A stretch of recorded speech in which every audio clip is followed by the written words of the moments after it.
Well, it's important because, as Kunta Kinte said in the book Roots, if you don't know where you're from, you can't know where you're going.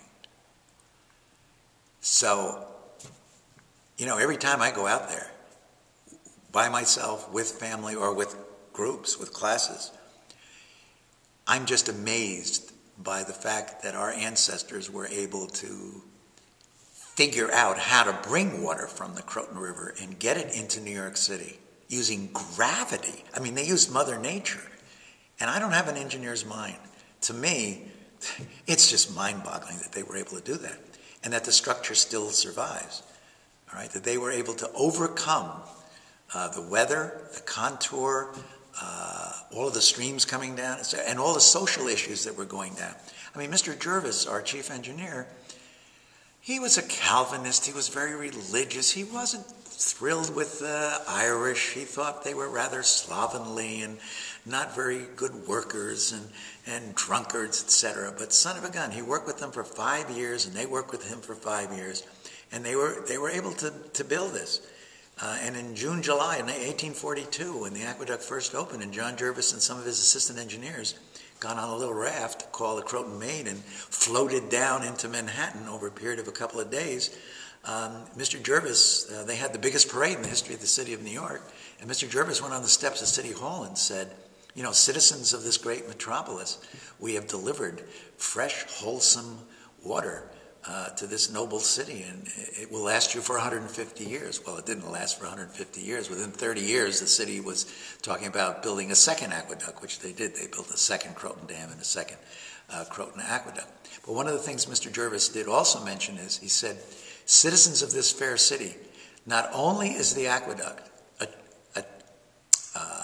a method of bringing water into the city, it's an engineering facility, it is also something that you should go out and experience. You should walk on top of it. You should look at the ventilators.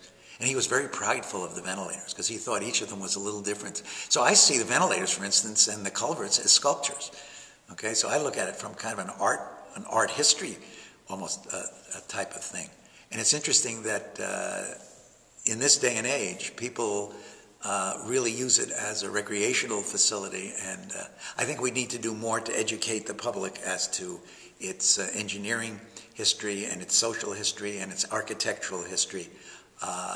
But, it's a diamond, because here is this narrow, linear, green space filled with history, not only on the trail, but on both sides, the architecture, the history, etc.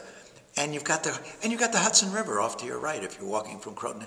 There it is. The river's right there, one of the most historic rivers in the world. So it's all there, and it's free, but we need to educate the public about it.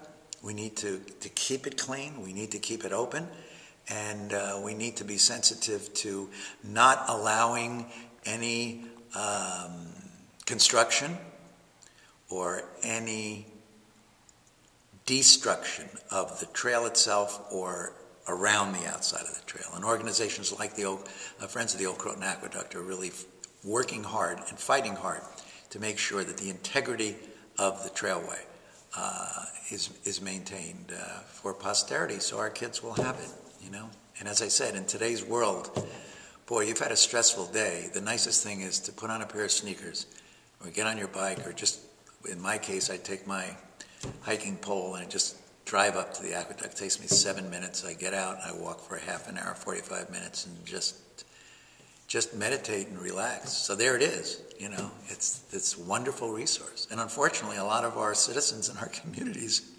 have no clue. And I think the job of certainly Columbia University and the work that people like Tatum are doing is extraordinary and needs to be, and I support it 100%. I think it's terrific.